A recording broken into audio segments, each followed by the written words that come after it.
Hello class 10th, welcome to Ashish coaching classes. My name is Rupali Bhardwaj. Yesterday's or in previous sessions we have been studying about how do organisms reproduce, that is your chapter of biology. We will proceed further with that same chapter.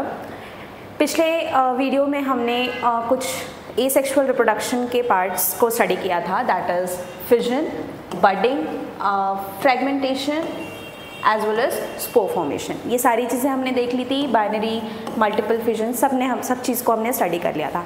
आज का जो session है वो हमारा regeneration और vegetative propagation के ऊपर होगा. तो आइए हम देखते हैं कि रीजनरेशन एक्चुअल में क्या होता है. ये कुछ अच्छा ये रीजनरेशन, ओके.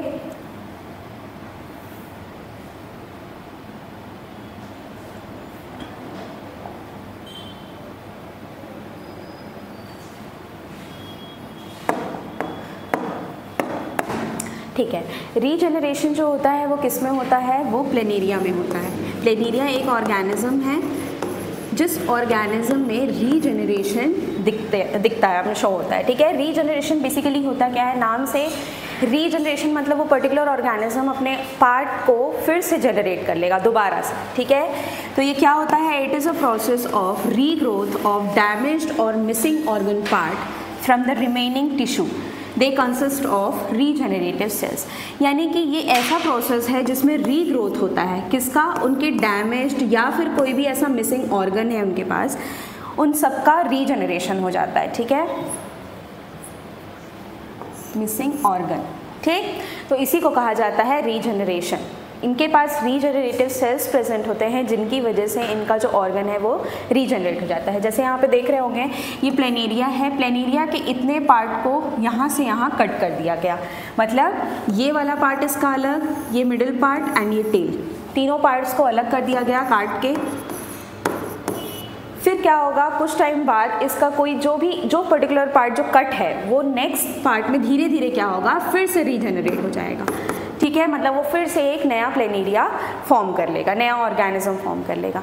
बस इसमें एक डिसएडवांटेज है कि ये है कि इनको रिप्रोडक्शन करने के लिए बेसिकली इनको कट करना पड़ेगा. मतलब कोई एक्सटर्नल सोर्स से पहले इसे कट करना पड़ेगा. जब ये कट होगा तब इसके पार्ट्स जो होंगे रीजनरेट होंगे. ठीक है, तो ये खुद से अपना रिप्रोडक्शन नहीं करते हैं जब तक ये कट नहीं होंगे, जब तक इनका कोई पार्ट कट नहीं होगा. जैसे ही इनके पार्ट्स को कट कर देंगे वो फिर से एक नया ऑर्गेनिज्म में कन्वर्ट हो जाएंगे और रीजनरेट हो जाएंगे. ऐसा इसलिए होता है क्योंकि इनके पास रीजनरेटिव सेल्स प्रेजेंट होते हैं. तो ये होता है रीजनरेशन. नेक्स्ट है वेजिटेटिव प्रोपगेशन. वेजिटेटिव प्रोपगेशन क्या है, ये जो अभी तक हम पढ़ रहे थे ऊपर, वो सारे क्या थे, वो सारे एसेक्सुअल रिप्रोडक्शन के पार्ट थे. ठीक है, जिसमें हमने fission, budding, fragmentation, spore formation और रीजनरेशन देख लिया. अभी है वेजिटेटिव प्रोपगेशन. वेजिटेटिव प्रोपगेशन क्या होता है, वेजिटेटिव प्रोपगेशन में भी नेचुरल और मे बी डन आर्टिफिशियली. या तो ये नेचुरली वे में हो सकता है या इसे हम आर्टिफिशियली भी प्रोपगेट कर सकते हैं. नेचुरल वेजिटेटिव प्रोपगेशन, नेचुरल जो वेजिटेटिव प्रोपगेशन होता है, it occurs by means of roots के थ्रू प्रोपगेशन होगा, या फिर अंडरग्राउंड स्टेम्स के थ्रू प्रोपगेशन होगा, या फिर शूट्स के थ्रू, या लीव्स के थ्रू, बल्ब्स के थ्रू. इन सब के थ्रू जो होगा इनका प्रोपगेशन कर सकते हैं. प्रोपगेशन क्या हो रहा है, यानी उसी के स्मॉल पार्ट को, किसी प्लांट के ही पार्ट का यूज़ करके न्यू ऑर्गेनिजम्स, न्यू प्लांट्स का प्रोडक्शन किया जा रहा है. ठीक है, उसी को कहा जाता है वेजिटेटिव प्रोपगेशन. यानी उसके वेजिटेटिव पार्ट का यूज़ करके उसके और मल्टीप्लिकेशन नंबर्स और उसको मल्टीप्लाई करके न्यू ऑर्गेनिजम्स प्रोड्यूस कर रहे हैं. आर्टिफिशियल, ये वेजिटेटिव प्रोपगेशन था, ये आर्टिफिशियल. नेचुरल और आर्टिफिशियल दो पार्ट्स में डिवाइडेड है. तो आर्टिफिशियल क्या था, artificial vegetative propagation occurs by use of special vegetable parts such as root के ट्यूबर्स, कॉम्स या राइजोम. इन सब की वजह से हम इसका प्रोपगेशन कर सकते हैं. तो क्या बोला जा रहा है, यहाँ पे वेजिटेटिव प्रोपगेशन को दो पार्ट्स में डिवाइड किया गया है.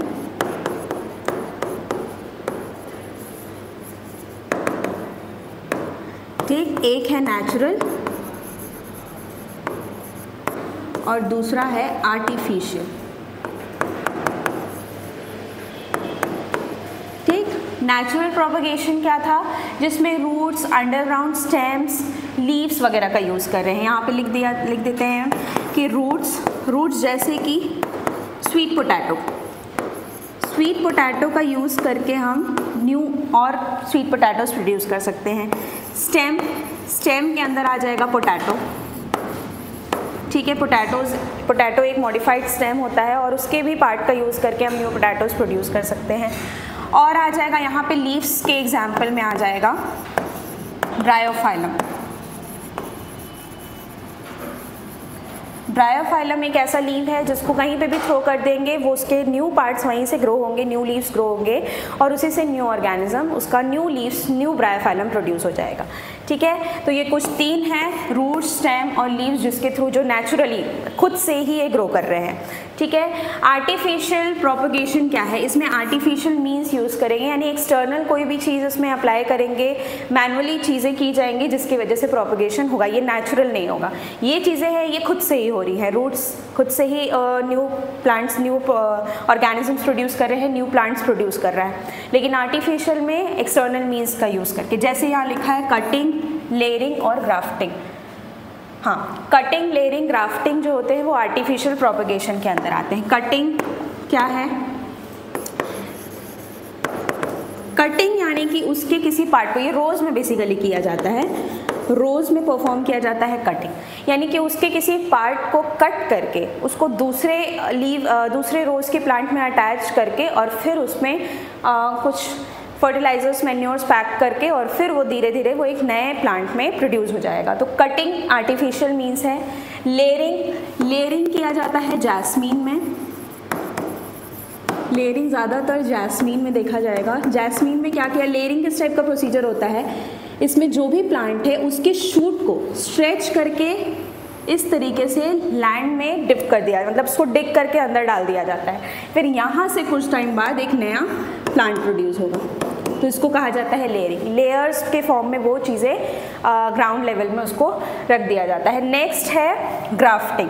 ग्राफ्टिंग भी कुछ ऐसा ही है। ग्राफ्टिंग में क्या किया जाता है, उस पर्टिकुलर जो भी प्लांट है उसकी थोड़े से पार्ट्स को क्या करेंगे, थोड़े एरिया को कट करके और वहाँ पे दूसरे प्लांट के जो भी कट पार्ट होगा उसको उसमें अटैच करके और फिर उसकी जगह पे फिर यहाँ से भी एक नया प्लांट ग्रो हो जाएगा, वो होता है ग्राफ्टिंग। तो ये सारे क्या है, ये हमको खुद से करना पड़ेगा, मैनुअली ये चीज़ें होंगी, आर्टिफिशियल मीन्स के थ्रू होंगी, ये नेचुरली ये चीज़ें होकर नहीं होंगी, इसीलिए आर्टिफिशियल प्रोपगेशन के अंदर आता है, ठीक है। तो वेजिटेटिव प्रोपगेशन क्या था, न्यू प्लांट्स प्रोड्यूस करना उनके वेजिटेटिव पार्ट से, जिसमें 2 पार्ट्स थे, एक नेचुरल था एक आर्टिफिशियल। नेचुरल में लीव्स, रूट, स्टेम था और आर्टिफिशियल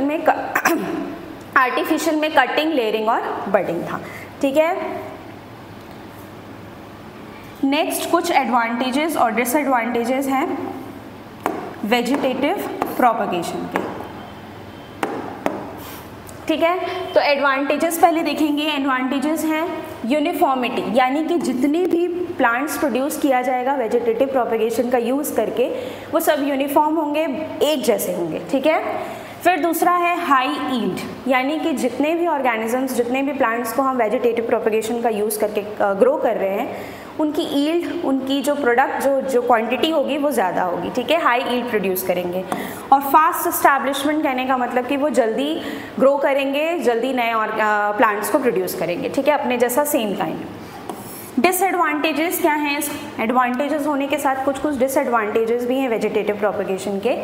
वो है लिमिटेड अडेप्टेबल क्वालिटीज़, यानी कि इनके अंदर जो क्वालिटीज़ होंगी वो थोड़ी सी कम होगी अडेप्ट करने की, क्योंकि बेसिकली क्या है, इनके अंदर अडेप्टेशन की क्वालिटी जनरेट नहीं हो पा रही, क्योंकि वो सेम ऑर्गेनिज्म से न्यू ऑर्गेनिजम्स प्रोड्यूस किया जा रहा है, उसके जैसा ही सेम क्लोन्स प्रोड्यूस किया जा रहा है। इस वजह से उनकी अडेप्टेबिलिटी क्वालिटीज़ जो रहेंगी वो इंक्रीमेंट नहीं कर पाएंगी, इंक्रीज़ नहीं हो पाएंगी और वो वैसे की वैसे लेवल पे ही रहेंगी, इसीलिए लिमिटेड अडेप्टेबल क्वालिटीज़ होती है उनके अंदर। Few individuals are produced from vegetative propagation, कुछ ही इंडिविजुअल्स को प्रोड्यूस किया जा सकता है वेजिटेटिव प्रोपगेशन का यूज़ करके, ये डिसएडवांटेजेस हैं। और लास्ट डिसएडवांटेज ये है कि regenerated vegetative plants can not survive continuous soil disturbance of the environment. यानी कि सॉइल में अगर कुछ डिस्टर्बेंस हो गया, सॉइल इरोजन हो गया, सॉइल का मॉइस्चर लॉस हो गया, कुछ भी चीज़ हो गया, तो वो कंटिन्यूसली वो चीज़ें जो प्लांट्स है वो कंटिन्यूसली ग्रोथ नहीं कर पाएगा, उसमें कुछ ना कुछ बैरियर्स क्रिएट हो जाएंगे, जिस वजह से क्योंकि यही कुछ डिसएडवांटेजेस है वेजिटेटिव प्रोपगेशन, क्योंकि इसके वेजिटेटिव पार्ट से जिससे नए ऑर्गेनिजम्स प्रोड्यूस किए जा रहे हैं वो कुछ डिस्टर्बेंस की वजह से, एनवायरनमेंट के डिस्टर्बेंस की वजह से ग्रोथ नहीं कर पाएंगे, ऑब्स्टैकल क्रिएट हो जाएगा। ठीक है, तो आज का हमारा सेशन था जो वेजिटेटिव प्रोपगेशन के ऊपर और रीजनरेशन के ऊपर, वो यहीं ख़त्म होता है। अगर आपको मेरा ये वीडियो पसंद आया तो प्लीज़ लाइक करें, सब्सक्राइब करें और शेयर करें। Thank you.